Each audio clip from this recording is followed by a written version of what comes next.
One last guy to talk about, the last 7th round pick the Browns made. Pick 243, Jowon Briggs, defensive tackle out of Cincinnati. So as I mentioned, the second defensive tackle the Browns took, they bookend the draft with the defensive interior. They take a lean, smaller sized pass rush expert, whatever you want to call him, specialist at the top. And they take a beefier run stuffer like Jowon Briggs from Cincinnati at the very end to pick 243, like I said. So Jowon Briggs, 6'1", 313 pounds, 22 years old. He'll turn 23 right before the season, and he's actually from Cincinnati, Ohio.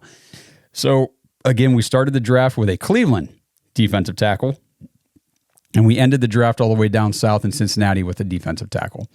Started his college career at Virginia, played 247 snaps as a freshman.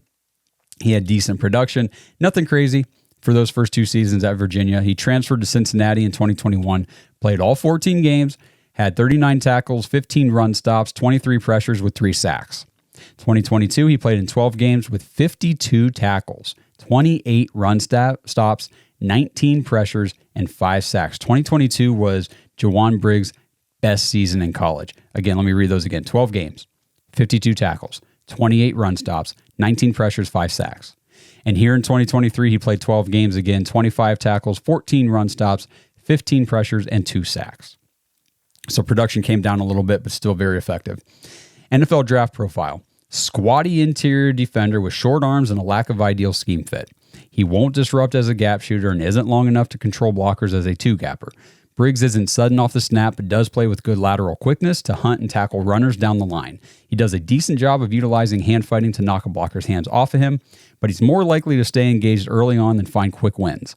Briggs is active and plays with good hustle, but might not have the traits or one positional advantage to stand out. His pros: team captain and durable multi-year starter.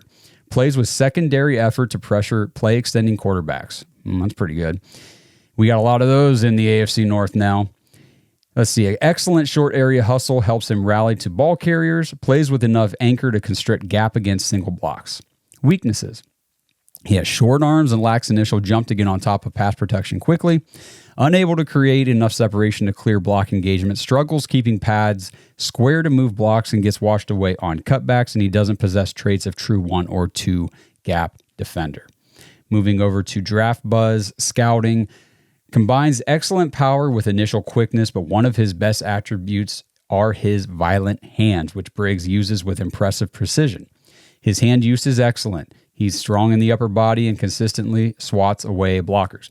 He has a compact build, but he is a crafty edge player who is very good against the run. Briggs sets the edge and effectively wards off blocks with a strong core, powerful limbs, and natural leverage.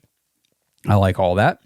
He's very instinctive when it comes to countering and solid with overall hand usage. Strong tackler, has good power in hands, can anchor, shed, and chase. He's a high motor player. He shows good enough hand use as well as a tight spin move to win as an edge rusher. So interesting to see that while he is more of that interior, classical interior defensive lineman, he's also versatile and can be put on the edge as well. Weaknesses: while he's powerfully built, his short arms, again, we got those damn short arms, Javon. He's got short arms, allow blockers to get into his body. He's stiff as an athlete. He lacks the flexibility to truly threaten the edge. Briggs doesn't show much in the way of dynamic change of direction ability on counter moves, and he also has a limited repertoire of pass rushing moves. One other note on him that I found: Jowon Briggs did 39 reps on the bench press. That was 99th percentile. That's a monster. That is one strong man. So Jowon Briggs, 7th round pick. I'm not sitting here saying that he's going to develop into some starter or anything like that. But grabbing a guy like this with his physical attributes and what he's able to do in certain, situations and things like that, this is a great calculated flyer pick for the Browns to try to bring in another defensive lineman, give them, some ability to battle it out in camp. And honestly, Jowon Briggs probably makes the practice squad at the end of camp, would be my guess. And you've got a good developmental defensive tackle on your practice squad, and it just gives you a little more depth and flexibility moving into next year because you still got, Quentin Jefferson and Mo Hurst are on 1-year deals. Now you got Tomlinson and Shelby Harris is on a 2-year deal. And then you've got Ika still on his rookie contract. And of course, Michael Hall. So the Browns are just giving themselves more quality options to operate with moving forward at defensive tackle.